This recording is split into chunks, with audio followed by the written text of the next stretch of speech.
How are you, Thurga? Welcome. So glad you're here. I'm so excited. And where are you calling us from? Because that's definitely a part of your story. Yeah, I am calling in from beautiful Santa Monica, like Yes. 2 miles away from you. Yes. Right now. But yeah, So I'm close. That's awesome. Well, I'm so glad you're here and thank you for doing this. Your story, when we were talking about it, like legit brought tears to my eyes. You have made so many, just like you've done so much for yourself. And I really think a lot of people are going to resonate with how many different times in your journey that you decided to choose yourself. And so with that in mind, actually, I think the best place to start would be to just kind of share with us a little bit about your story, what your life looks like, I guess, before you started Write Your Way to Freedom, what it looks like now. And then I'll just ask you some questions along the way. Okay. So yeah, I bought Write Your Way to Freedom literally last February, towards the end of the month. Oh, wow. So a year now. Yeah, just about a year and change. And I think I filed for my LLC in March. So it's been the 1 year of my business, which is just crazy how much happened in a year. Yeah. But before that, I was a counselor, like a substance abuse counselor. And I loved working with my clients. I loved being able to help them. Addiction was something that was very important to me. But just the mental health system itself was so hard to be a part of. It was hard to be a part of something that I didn't believe in. I felt like I was trying to do so much for my clients and the system was kind of set up against that almost. So, yeah, it was a tough decision to make because before I went back to school for my master's, like I shared with you, I went to college originally for journalism and I was doing celebrity news and then, kind of had an existential crisis there where I was like, this doesn't feel meaningful to me. I don't feel like I thought I would. So it was a really hard decision for me to decide to go back to school for a master's degree and pursue something completely different. So yeah, that was a major pivot that happened. And then I got the degree and it's just the mental health system is you have to put in so many hours of field experience, get a license, there's just a whole process. And I was doing it all, but it just I didn't feel like it was aligned with me anymore and kind of what I wanted. And it was just so hard to work for, like I said, these agencies that I just didn't believe in. So last December, I think December 2020 is when I left my job. And in January, I decided I would just leave the field entirely because I was just thinking about the hierarchy. And I was like, I wouldn't want my boss's job. It's not like that's what I want to eventually Yes. find. Yes. So when I kind of realized that, I was like, what am I doing? This just doesn't feel right. So I made another really hard decision to leave the field and to not I moved back in with my parents. I made a series of decisions that were just I'm doing this because I know it's going to benefit me in the long run, So I took time to just kind of figure out what I wanted and realign. And in that space, I saw an ad for your course. I think in February is when it came up. And in the first few sentences, I saw the word freedom and I was like, that's what I want. It's you put words to that feeling. I felt so confined by mental health and you can't even leave the state that you practice in with the license. I felt stuck in New Jersey and I was like, that's what I want is freedom. And, I've been writing since I was little and I love writing. And I was like, oh my God, this is a no-brainer. So I had never purchased a course before. I didn't know what copywriting was. I obviously have never owned not a business owner, I've had a lot of schooling in various things and always worked for other people. But I never worked for myself, and that's completely different too. So yeah, a lot of leaps were taken in a short amount of time, a lot of risks, I would say, but worked out. Yeah, worked out. I want to kind of touch on some things that you pointed out that I think are really important. And also, I don't know, just not something that I really thought about until I decided to work for myself. Yeah. Well, first being like looking at your boss's job and realizing like that's not where I want to go. Like we're not like taught to think like that, and it's not something that I don't know. It takes like being in there and kind of like wondering why you're so like unsatisfied with things. I just think that was like a really important moment to like look, because that's where you're headed, right? When you work at like a normal, like a 9 to 5 job, like you're Sure. going to climb the ranks and ultimately like have your boss's job. And is that something that you want? Yeah, I think, you have, first of all, an idea of what your job is going to be like. Like I had an idea of what Yeah. a counselor would be like. So there was that. And then Mm-hmm. I'm like, okay, like what can I do with this like long term? And I'm honestly like not really a long-term thinker. I really, yeah, I really like wouldn't project myself too far into the future. And so because I was so dissatisfied, I was like, what can I do with this? And then I looked at and I loved my boss, but I was like, do I want her job? Like, no, that takes me like further out of a client facing role. It's so Mm-hmm. admin-y. And I'm like, that just looks awful and stressful. And so I was just like, it just doesn't make sense anymore. Mm-hmm. Mm-hmm. Yeah. And you touched on the other thing I wanted to point out that you had said, because this is something that happened for me, and I know happens for a lot of people who come into Rate Your Way to Freedom, is you have an idea of like what a particular job is going to look like, this like ideal, maybe a little bit for me anyway, naive version of like what that would look like. And then you get into it and you're like, oh no, this is like not how it's like played out at all. And it's such a bummer to come to that conclusion. And I just know that so many people stay the course because you went to school for it, right? Yeah. Like you went to school for this thing and then you got into it and you were like, wait, this isn't what I thought I was signing up for. And it's, I don't know. I don't know if you have anything to add to that, but I know it's a big thing, especially for people where you're working with like serving other people, nurses, teachers, counselors, therapists. And so it's so hard to walk away when you've invested education, time and money. And then also when you like really do want to help people. Yeah, that's a big thing. I remember when I was kind of, thinking in my mind about if I should leave the field altogether.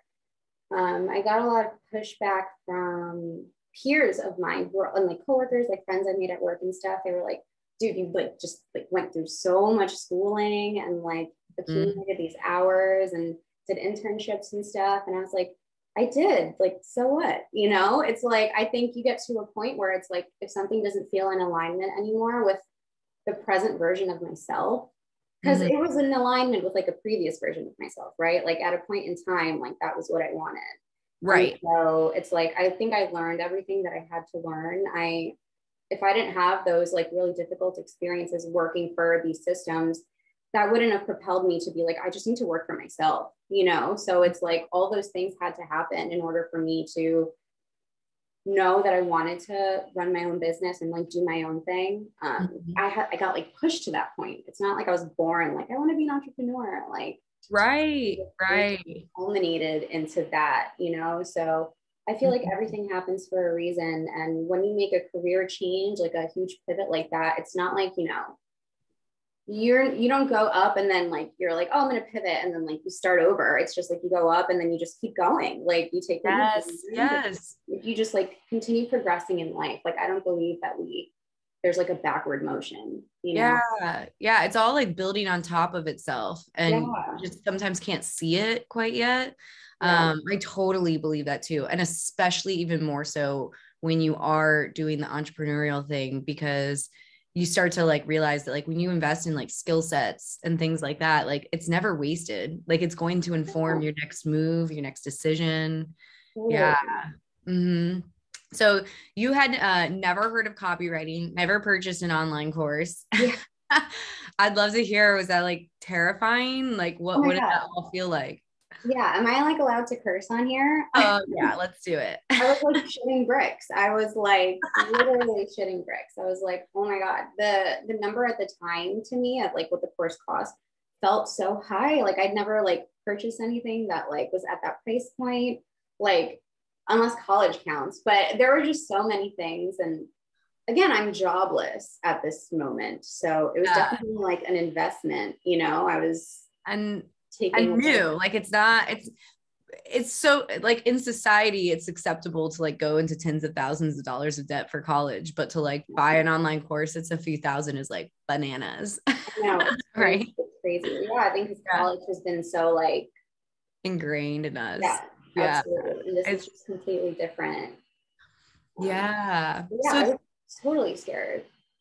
So tell us a little bit about like the copywriting journey then. Like what did that look like? Because now we're at that point kind of in your journey. Like what was it like starting out? How did it feel? Where are you now? My mindset when I started the course was like, this is the next thing that I'm going to do. It Yeah. wasn't like, I'm going to try or like, I'll see how this feels. I was like, no, this is like the next thing. Mm-hmm. And they say that because I think that like making a decision is like super important. Like Mm-hmm. when you waver, it kind of makes it hard for you to just like mentally, emotionally, like fully commit Yes, and to be able to deal with all like the hard stuff that happens along the way. So totally.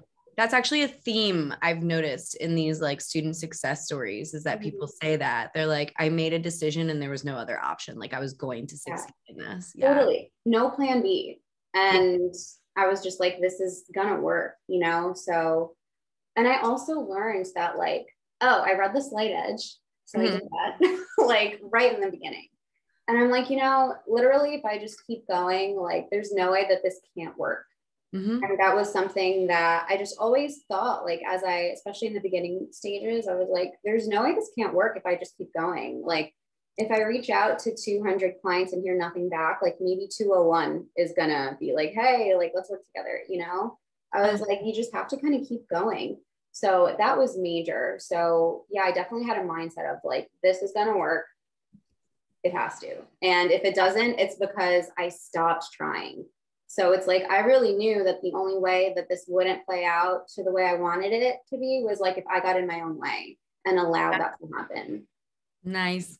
So yeah, I like treated it like my full-time job. I would like wake up, make a cup of coffee, sit down, like do a module, take my notes. I printed out the workbook. I took my time. I was like patient with myself. I was like, don't rush through this. Like, I think the best example I can think of this is like the module where you tell us how to make a website. Mm-hmm. So I didn't like go past that once I got to that point. I was like, okay, I'm going to read this. I'm going to do the website. I gave myself like a mental deadline of when I would have that done by. And then I kept going. Yes. And like, was I like super happy with like, I don't know, but I had to like drop perfectionism. I was like, any ounce of like perfectionism is going to slow down this process or like really hold me back. And like, if I don't get to where I want to be because of me, like who else do I have to blame? So I had to just I would just do things and keep going. And that was also because of you. Like you're the first person who I ever heard say like done is better than perfect. Mm-hmm. And I had never heard anyone say that before. And I was like, oh my God, like she's so right. Like if I just keep waiting until this is perfect, that doesn't exist. Like perfect is like this like obsolete word. It's like a standard that doesn't exist, like we all have different ideas of what looks good and what perfect is. So yeah, I dropped that in the beginning quickly and just kept moving forward. And I think I got my first client in April, like towards the end of April. Mm-hmm. They're still my client, they're a retainer client. Wow. That's Yeah. amazing. Yeah. So I you've love, got a client for like almost a year now. yeah, that's That's crazy. awesome. That's amazing. That's actually so crazy. I didn't even realize that because the year has flown. The time has Yes. just flown by. Yes. And also, I think that really speaks to one that you're showing up consistently because you're still working with them, you're offering something of value. But what also that tells me is that you offered something of value like right out the gate, like 2 months into Write Your Way to Freedom, you had something of value to offer your client that they have showed up and paid for every single month. Like that's amazing. Yeah. I think it was also like they could genuinely like, they knew I was really passionate about the subject matter too, Mm-hmm. which I don't know if you necessarily need that. You know what I mean? Because like passion is just like up and down. You know what I mean? Like it's like motivation, it's up and down. But I think they knew that I cared a lot about addiction. And so that on top of being a writer, I think it like means a lot to them. Like I love them. We like talk a lot and they're awesome. So I can't believe it's been almost a year. Oh my God.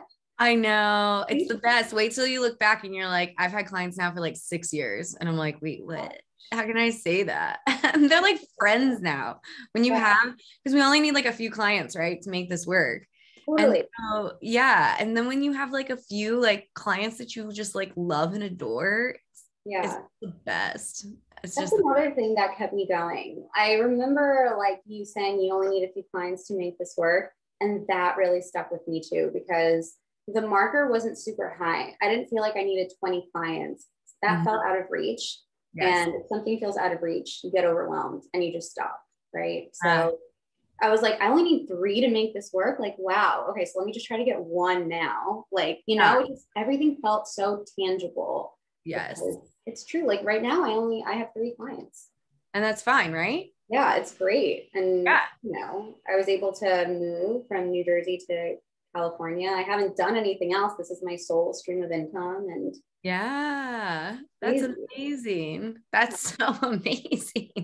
Kind of crazy. Well, you've Yeah. kind of touched on it, but I'm sure people would love to hear a little bit more about your niche, who you're writing Oh, for, yeah, sure. how you got those initial clients. Everybody loves to hear that. So, Yeah, so I started off, I guess I still am in mental health. So mental health copywriting. Um, I got my first client. Okay, so my preferred way of getting clients is through cold email. mm-hmm. It just feels, for me, it just feels genuine. I don't feel weird doing it. I like it. I don't think there's a right or wrong way of doing outreach. I think you have to find like what feels good for you. Um, Totally. that being said, I actually did get my first client through LinkedIn. Mm-hmm. And it was a super like he added me as a friend, and then I like went onto his page to see his business, and it was so cool. And so I like messaged him and I was like, I love what you're doing, this is so cool. And I was like, I'm a copywriter in this field. It was all in like one message. And I was like, if you need help, like let me know. And he was like, I already have writers, but yeah, let's get on a call. And so we got on a call, and like I said, he's still my client. So that happened. But aside from that, I've really gotten clients through cold email. Mm-hmm. That's worked really well for me. And yeah, primarily mental health. Right now, my 2 clients are in the addiction space, which I Mm-hmm. love writing about. Just like easier for me to write about. And then I have another client that's more in like the trauma space. She's a therapist and has like a recovery coach. My other client is an addiction interventionist. And he's Mm-hmm. like a sober coach and sober companion and all that kind of stuff. And then my client in London, the first client that I got is they have this like online social network platform for people in recovery. So it's just like this really Oh, amazing, I know, it's like this really unique concept that's like, I love it. Like, yes. if you love like your clients, which you get to choose who they are, so you're gonna love them, like it makes your job so much easier. Yes, totally. Um, I love that. I'm glad I was just going to ask you to clarify like what they all did specifically. yeah. So like, cause it sounds like counselors, coaches, Mhm. people with a online like community. That's so cool. Anything else kind of jump out at you as far as like who you tend to write for? Well, what I realized when I was like looking for clients is, when I started off, I would use Instagram a lot and try and find like counselors and therapists on there. Um, but a lot of people who are I mean, like counseling is a low paying field generally. And with therapists, it kind of just depends. So I really had to learn that I had to look for clients who looked like they valued having like an online presence. Yes. So like somebody who is also an author or has like a YouTube channel or just like other things going on. They're like speakers and stuff. So I think that's important to note because they Yes. will understand the value of like marketing and stuff. And yeah. Yeah, generally people, because this is similar for actually who I write for, because I mostly write for doctors and, service providers. We write for service providers. And there are some that are just like, getting people through insurance, have a fine client load, aren't interested in like being online, really, aren't interested in being a thought leader, maybe.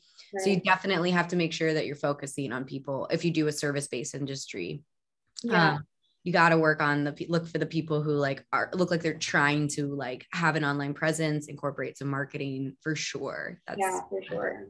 Yeah. Well, awesome. So I'd love to hear, we got a few questions and we've kind of touched on a few of them. Actually, real quick, what type of copy do you like to write the most, generally provide the most, things like that? Yeah. Yeah. So it's funny. I just love blogs. And I Yeah, know most people are like, oh, but I love them. me too. And I feel like they're really low pressure.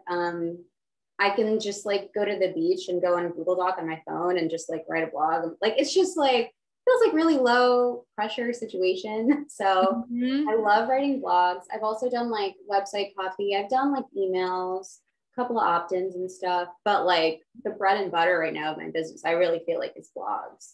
Yeah. And sales pages. Haven't you done sales pages? Yeah, I've done a couple landing pages too. I feel like I've like, done a little bit of Of everything. most of the things. Yeah. Yeah. Yeah, for sure. Um, that's awesome. So what, and then you love blogs. I think that's important to remember because I know that when I had the mentorship program last year, and one of the students I was working with, she was like, I think felt the pressure to move away from blogs as if they were like a lower, like less than like form of of like copy because they can also be content. Yeah. And once she had like the permission to just be like, it's like it can be like quite easy in the sense that it's recurring, so you're not constantly needing to be looking for new clients. Yeah. It is like low pressure, like you said, and that's really okay. Like bringing some ease into your life through how you structure your business is like totally okay. Yeah. So And I I feel like love that you touched on that. yeah, having ease in my life is like just has become such a priority for me. We Mhm. talked a bit about like my struggles with mental health in the past and stuff. And so I'm very intentional now about like just the choices that I make and if things feel good or if things feel out of alignment. And so, yeah, part of that is making sure I'm just doing forms of copy that I like with clients who I like. And yeah. Yeah. Yeah, if you want to dig into some mindset stuff, I'd love to hear because one of the questions that was submitted was like, how have you taken care of your mental health and how has it impacted building a business? And then in the email you sent me, where you kind of shared more of your story with me, you really dug into like mindset and beliefs and your own mental health. So whatever you're comfortable sharing, like I'm sure everyone here can relate. So Yeah. There's so much. I'm like, start with all of that and just like keep yeah. it concise. Well, first I want to say, yeah, I think like the way that I talk about things makes it seem like it's super easy. Like when I'm like, oh, I just decided to drop perfectionism and then kept going, or I made this like crazy pivot and then this other crazy pivot and kept going. Um, it's not like those things come easy for me. And so it's like out of reach for somebody else. It's like I built that. Like I Mhm. had to foster that within myself, and that came from like, so what I shared with you in the email was I have struggled with mental health since I was super young. So I Mhm. struggled with depression since I was like 11 or 12, Mhm. like self-mutilation. I had an eating disorder, bulimia for like 7 or 8 years, um, suicidal thoughts. My ex struggled with a heroin addiction, and that was like on and off for about a decade. So it was like stuff was not easy, Lot, And so lot. it's Yeah. not like Yeah. anything that I said came easily to me. But I think because, I went through all that stuff, it made me, I mean, the only way that I could get better, was I had to look inward, right? And I had to become like highly self aware. And so now, like, stuff still comes up, of Mhm. course. Like, I was having a rough, like, mental health week this week. And I literally on like Wednesday and Thursday, yesterday, I was like, I need to take a break. Like, I need to like stop for 2 days because like I moved here and I just kept working because I like it. And I didn't think to like stop working so I could get settled in. I've just been doing a lot at one time. Mhm. And so, yeah, something that's important for me is like if I start to feel like I'm getting overwhelmed or stressed out or feeling drained or anything like that, like I need to take a step back. and like just take a break fully. And I've given myself permission to do that. You know, I don't feel guilty now for taking like rest days. I don't feel like I'm worth any less as a human or my value is any less because I'm resting or watching like Netflix in bed. You know, like I'm still of value. Yeah. So that was a big thing that has been like a theme of my life, was feeling very like low self-worth and low value. And it's something that I've had to build and has totally translated into like my business now, you know? Yes. Yes. I'm guessing that you were allowed to, like, because of the flexibility of our businesses, you know, when you have a mental health day, like, what does that look like? Yeah. I mean, so the way that my deadlines are set up, it's like, it's not like I needed to tell my clients, like I'm taking a mental health day. I was just like, I need a break. So I just like didn't work. And I just kind of hung out with my dog and like literally watched TV in bed, and I just usually turn my brain off. But you know, I thought to myself, I was thinking, I was like, should I take a week off? Like I had that thought. And I was just like, you know, you can email your clients, and my clients are so amazing and understanding. I know all three of them would have just been like, oh my God, yeah, it's fine. Like take the time. And they're also in the mental health space, so I think they get it. But yeah, it's just, it is so flexible. And that is such a luxury. Because I remember, you know, being a counselor and having 60 clients on my caseload. And it's like, if I was having a rough day, like I compartmentalized that so I could be present and, you know, there for my clients. And it's like harder to call out. And like, it's just a whole big thing if you call out. And so, yeah, it's amazing. Oh my gosh. Yeah. I totally relate to that. Cause that is like, I don't know, just having this flexibility of time is like, I was just talking about this with somebody yesterday. I was like, I can't even imagine going back now. Like after so many years of having flexibility, if somebody tried to tell me what to do for 8 hours a day, I'd be like, no. No, I can't imagine you going back to, if I, after a year, can't imagine it. Like I cannot imagine. Like, I can't even imagine now, because it's just like, once it becomes something, and I try to actively remind myself, like, especially if I like take off in the middle of the day, because I'm just like, my brain is like foggy and I'm not like, things are just not clicking, and I take off and head to the beach to like, I don't know, go roller skating or walk Loki. I try to like remind myself, like, this is such a gift and you didn't used to have this, and like have a moment of gratitude, because it's so easy to get used to it too and forget. Yeah, literally just earlier this week, I'm like, you know what? Like, this is amazing that you don't have to set an alarm. I don't know why. That's like a little thing that I always think about. I'm like, I just get to wake up Naturally. My body just gets to wake me up. And like, that's an amazing thing. And like, that feeling of dread on Sunday nights that I would get, like I can remember what that feels like. It's like visceral, but like I don't have that anymore.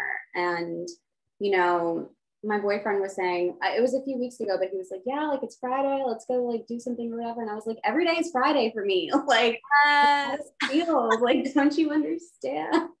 I love that you touched on the alarm thing, because when I went on that big trip last fall with my friend Stephanie, and she like wanted to set an alarm every day to like wake up to like do things, and I was like, girl, I don't set alarms. And she was like, yeah, but we're gonna like miss the day. I was like, no, we're gonna wake up naturally. It was like this whole thing where I showed her, and like she eventually stopped setting an alarm. Yeah. And she was like, okay, you can like get up without an alarm. I was like, yeah, we don't need alarms, no more alarms. I like realized this. Yeah, it's like come from this, where like, now that I don't set alarms to wake up anymore, I mean, obviously there are exceptions, catching flights, whatever. Of course, yeah, but for the most part, now I'm so like, I just like I can't do it. It's like a full body cringe when I have to set an alarm to wake up. It's crazy. But then it's like my whole life I had to set alarms, you know? Yeah. It's just crazy how quickly something can change and then become like your new normal. Like, yeah. Yes. I know. I'm really wondering how to take that with me into like, you know, when you have kids, I'm like, do we ever have to set alarms? No alarms for life. No alarms for life. Like my new motto. I feel like the kids are going to be your alarm at that point. I know. Yeah. They just wake you up. Right. Yeah. I love that you shared so openly about that, because I know it's a big thing for a lot of people, and quite honestly, health and mental health. is a big reason that a lot of people come to this journey, this course, this community. And so I don't know, I'm just loving that we're doing things differently. Yeah, I agree. And I think it's important, like what I said to you too, you showed me that like, you don't have to, like we talked about the boss babe thing. Yes, I was just about to bring that up. Yes. Yeah, it's like that. That's fine if that's you, but like that's not me, you know? And so like I just like never aligned with that. And so to see you as this very successful entrepreneur who like you were just like living your life as like, I don't know, this like free bird in the world. And I'm like, oh, that's what I want. Like I resonate with this so much. So I realized that I didn't have to be a boss babe and I didn't have to do anything that felt anything less than good to me or out of alignment or off, you know. I'm like, I can be my full present self dealing with whatever issues I'm dealing with and still be a successful entrepreneur. Like you can struggle with, like you can have your mental health issues or whatever and also thrive as an entrepreneur. Like you do not need to do exclusive things, you know. Something I've been thinking about a lot because I'm writing a book right now. And one of the things that I'm really hashing out that I realize is such an important part of like my journey through entrepreneurship and mental health. Because I struggled with addiction, and struggled with alcohol. And so I'm realizing like a big part of what I have come to believe and like implemented without kind of like fully like putting a name on it is the idea that you don't need to like fully be healed to be like worthy or ready for, investing in yourself or starting a journey into entrepreneurship. In fact, I think that the journey I took through entrepreneurship is like what helped heal me and help me get better because it gave me the flexibility and the freedom to manage my work around like my like emotional and spiritual like struggles for real. And so it's like the healing journey can be done like alongside the work. It doesn't have to be like I get healed and now I'm like qualified to like have a business. No, it can like very much like be intertwined and integrated, and it's so beautiful and I love it. So Thanks for sharing that. I didn't know that. And no. Yeah. We didn't talk about we didn't talk about our traumas. We just we haven't talked about our traumas. I know. We just talked about our businesses. We talk about our businesses. Yeah, it's something I'm planning on. I'm like ready to start sharing more on. It was definitely, I also think it's important to share from like to not share from like open raw wounds. You know what I mean? Sure. And I think that I've had to learn to feel okay with being like ready to share certain things. You know what I mean? And so I think that's part of it too, is I'm like in the last like 2 years, I've been like, no, this is actually like a really important part of my story. And I know things people will resonate with. And it's definitely like a big part of my book because I can't like tell my story of entrepreneurship and everything without incorporating that. So that's kind of been a realization that's come from writing it too, and a huge part that's like made you who you are, like your path would have been so different if that wasn't something. So yeah, and I've come to see what I think you've come to see is that I really realize now that it was such a gift. Because if I didn't get to such a dark, desperate place, I don't know that I would have it would have taken me much longer, I should say, to like do the work, to get to a place where I was like taking better care of myself and things like that. So yeah, totally. Yeah. And the boss babe thing, I love when you touch on that because I fall into that trap literally like 3 months ago, maybe. There's this girl on Instagram who was like just crushing it and like doing a lot in the online course space. And I was like, oh my gosh, I'm like not doing enough. And I was following her. And like, luckily she did a day in the life of, which was like super like trendy or whatever for a moment there. And she did a day in the life of her life. And she literally like works from like 7 to 7 and does nothing else. Yeah. And I was like, oh, I'm so glad you did this because I do not want your life. And I think you also represent like the other side of it of like, thriving and making money and being happy and not working as many hours, I feel like hustle culture is still really like put on a pedestal and praised when I so all that being said, I work like what, 20 hours a week, like 20 hours a week. Yeah. And, you know, I chill a lot of the time and make sure that I'm happy. And I, you know, talk to my friends, and I don't know. I think that balance is like the most important thing at this moment. Totally. It's why I like started this journey. And but I definitely have to say, like, I got to remind myself, I'm like, whoa, like I can get super into my work. Yeah. Kind of like take over. And then I'm like, okay. You did not start this to be working like 40 hours a week. Let's like chill a little bit. Yeah, I think it's really important to like check in with yourself, like as you're going, like just to make sure you're still happy, things still feel good. Checking in is really important. Definitely. That's why I think I always check in with myself at obviously January 1st, but July 1st is another checkpoint because it's halfway through the year. And I'm like, is this where I want to go? Am I going this direction because I feel like I want to? Am I going this direction because I feel like I should? That's such an important question to keep asking yourself, because it also changes too. Like what you put on your goals for the beginning of the year. That's why I can't really plan much more than like 6 months a year at a time. I'm totally the same. I'm like, I know I'm going to change. Like what I'm like wanting in the moment, you know, is going to change a year from now. I just already know that. Yes. And especially after like coming here, like I like freaked out to my boyfriend the other day. I was like, what am I doing now? I was like, I've hit all my goals. It was just like, now what? And he was like, it's okay. Like you make new ones. Yes.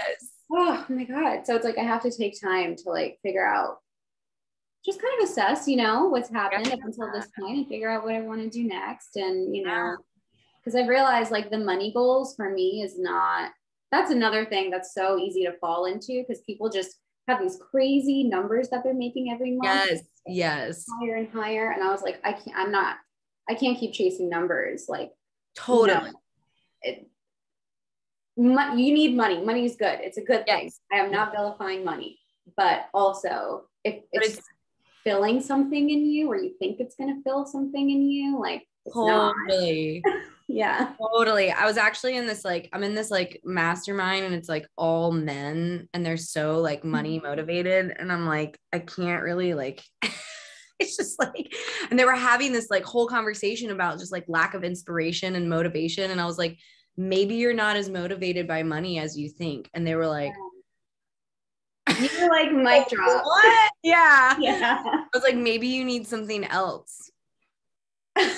And it was like their mind so revolutionary to them. And I was just like, guys, like, it's just like, it's only motivating to a point, at least for me. I'm sure, you know, like the Jeff Bezos of the world, it's their thing. But like, for me, it's like, it's just not like, it's good to a point, but it's not gonna take you to like the home stretch. I don't know. Anyway, I love that you touched on that, because it's just like cracks me up sometimes. I think it's important because like the nature of, especially I think for new copywriters, they're going to see the nature of the industry is that a lot of people are like, oh, I made like 10K this month. I made 15K, 20K. And so in my brain, this like just like seed was planted in my brain of like, oh, I have to just keep like trying to push my numbers like higher and higher. But then I'm like, for why? I'm like, am I good right now? Like, yeah. So like right now, I'm comfortable. I'm like, I don't know. It just, I was gonna say, because maybe your new goals are like literally nothing to do with your business. Now that you've created like a new baseline of like comfort and ease, you know, your new goals might not be like a higher retainer or higher, you know, monthly income. It could be like going on a trip you've always wanted to go on, or, you know, reaching out to someone and rekindling a friendship. Like these are all super valid goals that we just like as a society like do not value as much. I'm like, I've really been called to like, because I love like creative writing. Like that's what I've been doing since I was little. And I'm like, you should just like start writing again, like for fun. Yes. Now I feel like I just can, you know, like I don't feel confined and I feel inspired and like free, and I feel like I can just kind of write whenever I want, like in that way. It's like a different part of your brain, I feel, like creative writing. Totally love that. Maybe that's your new goal. It's creative writing, but other stuff like that. I love that. Okay, so we got one more question that I want to make sure we touch on. That was submitted. It says, I've been waiting to change my niche to personal development, mental health, addiction recovery for some time. Actually, I believe it's what I should have started out with, but let limiting beliefs divert me. I have a lifetime of personal experience in those areas and the endless fascination with the human experience at large, but no degree. And that has intimidated me. How critical do you feel your education and professional experience has been in being successful in your niche? And do you think somebody without a degree can break through? Congratulations on all of your success. I'm so looking forward to hearing your story. Thank you. You absolutely do not need a degree. I think that, yeah, that's an easy way to like block yourself, obviously, like thought process wise. You don't need a degree. I think that, you know, it sounds like you have a lot of personal experience. I mean, even me as a counselor, like I could have done my job without the degree, you know? So it's like the degree is just a piece of paper. And I guarantee if you have personal experience in this, if you've had like your own struggles or you've seen struggles in people close to you, you have like a depth of like wisdom that a degree can't give people. So, you know, write your portfolio pieces, you know, about what you feel called to write them about, and then use those and send those out to your clients. When they read them, they're going to know that you know what you're talking about. Totally. And in any like niche, especially with like mental health, personal development, like as you research, you learn more and more. And then like, you don't need a degree. Like, I just like, you learn as you go, and, you know, don't let that block you. It's not something that's required. Copywriting, it's not like, you know, someone who's a copywriter for skincare or whatever, like was previously an esthetician. Like this is not, it's not like a prerequisite. So, yeah. Totally.